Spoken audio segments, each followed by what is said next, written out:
to do is be successful as bad as you want to breathe, then you'll be successful. And I'm here to tell you, number one, that most of you say you want to be successful, but you don't want it bad. You just kind of want it. You don't want it badder than you want to party. You don't want it as much as you want to be cool. Most of you don't want success as much as you want to sleep. Some of you love sleep more than you love success. And I'm here to tell you today, if you're going to be successful, you've got to be willing to give up sleep. You got to be willing to work off for 3 hours of sleep, 2 hours. If you really want to be successful, some days you're going to have to stay up 3 days in a row. Because if you go to sleep, you might miss the opportunity to be successful. That's how bad you got to want it. You got to go days without, listen to me, you got to want to be successful so bad that you forget to eat. Beyonce said once she was on the set doing her thing, 3 days had gone by, she forgot she didn't eat. Because she was engaged. I never forget when 50 Cent was doing his movie, I did a little research on 50, and 50 said that when he wasn't doing the movie, he was doing the soundtrack. And they said, when do you sleep, 50? Sleep, he said, sleep is for those people who are broke. I don't sleep. He said, I got an opportunity to make a dream become a reality. Football players, how many football players?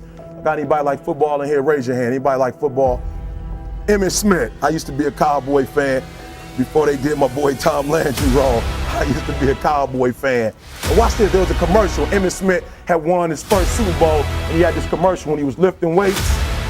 I don't know if you saw the commercial when he was lifting, and Emmitt said, you know what? I won the Super Bowl, so I can rest now. He was doing his bench press. So he said, I won the Super Bowl, so I can rest now. So he throws up about 325, boom, and he rests for about 2 seconds. And boom, boom, boom. Did you see that? He'd already won a Super Bowl. He said, I think I'm gonna take a rest, and he rests for how long? 1 second. Most of you won't be successful because when you're studying and you get tired, you quit. And I'm here to tell you today, if you somebody came to my office the other day crying. I said, look, don't cry to give up, cry to keep going. Don't cry to quit. You already in pain, you already hurt, get a reward from it. Don't go to sleep until you succeed. Listen to me. I'm here to tell you today that you can come here, you can jump up, you can do flips, you can be excited when we give away money. But listen to me, you will never be successful until I don't have to give you a dime to do what you do. You won't be successful until you say, I don't need that money. Because I got it in here. And just being really rigorous in making that assessment. Because people tend to, a natural human tendency is wishful thinking. So a challenge for entrepreneurs is to say, well, what's the difference between really believing in your ideals and sticking to them versus pursuing some unrealistic dream that doesn't actually have merit? And that is a really difficult thing to tell you. Can you tell the difference between those two things? Right. You know? So you need to be sort of very rigorous in your self-analysis.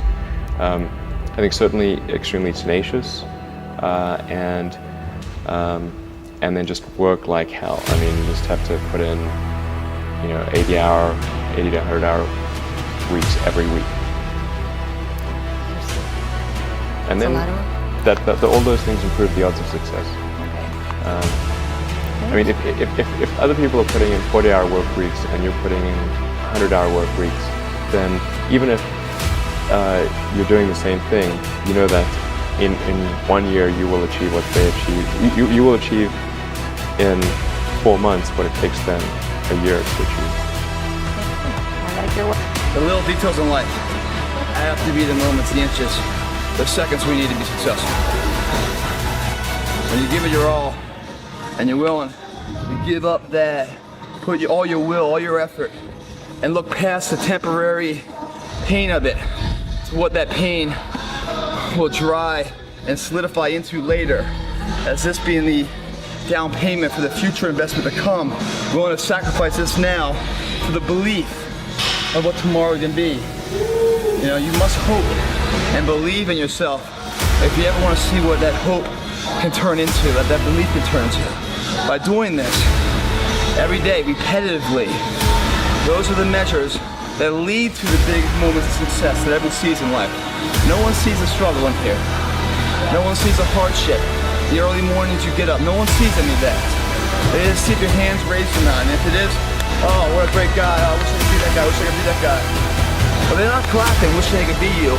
At 5 in the morning when you get out of bed, when it's pissing rain outside to come and train for that hand to be raised. They don't want to be that guy. They just want the glory. And that's the differential of a champion. Salute my former self that was right there. Proud of that motherfucker. Yeah, I'm tired. That motherfucker gave it his all to ensure that right now, I got the most out of it. That motherfucker and me are the same. But it's funny, when the pain starts to set in, you know, you start going for a run, you start to feel that fatigue sets in.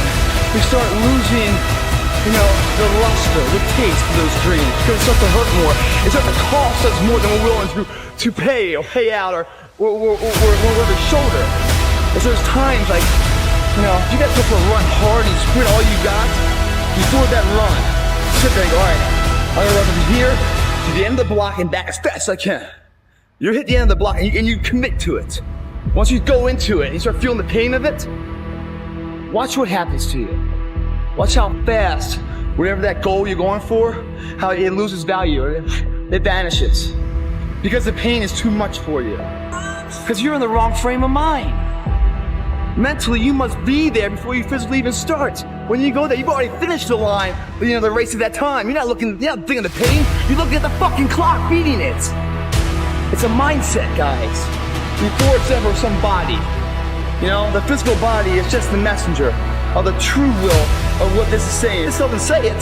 This can't do it, motherfucker. You know, fortune favors the strength, man. Favors the strong. It doesn't favor the weak. If you want good fortune in life, it doesn't come your way, man. You have to create it, man. You have to create your opportunities in life. They'll come in disguise. Well, if you're working hard and your pulse of life is always beating, that disguise is always seen. Most people that are feeling down and that are the losers of society, they're always looking for excuses. Where the winners are looking for solutions. Those opportunities come in disguises.